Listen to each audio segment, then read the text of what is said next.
Yeah, it shapes it a lot. It shapes it a lot. And especially Luther's idea that the law always accuses. And the language he used, the law kills. That we need a better image than that, but that's how he wanted to say the law always brings us to the end of our resources. You know you've heard the law preached when you're suddenly sitting there saying, well, I can't do that. You know, it's impossible what you're saying. I'll never forget a sermon one day that was like that. And I thought, well, yeah, this is law. I need to hear some grace. The law is intended to lead us to Jesus. And it leads us there by exposing us for who we really are. And that we indeed are slaves of this whole world of sin. And we are very much focused on ourselves. We need to be pulled out of that. And God can do that. Well, the one that it was one of the first ones that I really discovered.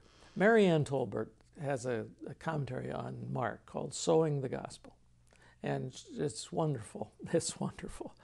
And in overall perspective, she says that in the first 10 chapters of Mark, there's only one parable. It's a parable of the sower, and that's a plot synopsis of the whole first part of the gospel. The first part of the gospel is about different kinds of hearers. Then in the last 5, 11 to 16, there's only one parable. It's the owner of the vineyard who has to send his son who gets killed. That's obviously the plot synopsis of the second half of the gospel. So then she takes this sower, and each category of soil, on the path and so forth, is a certain kind of hearer. The first one on the path where the bird snatched away, that's the Pharisees. I won't go into why she concludes that. I think she's absolutely right. But it's at the rocky ground, she says, is the disciples. I mean, that's what Jesus called their leader. It's interesting in Mark, being a rock is not the same as in Matthew, being in a rock. Understand? He's a rock.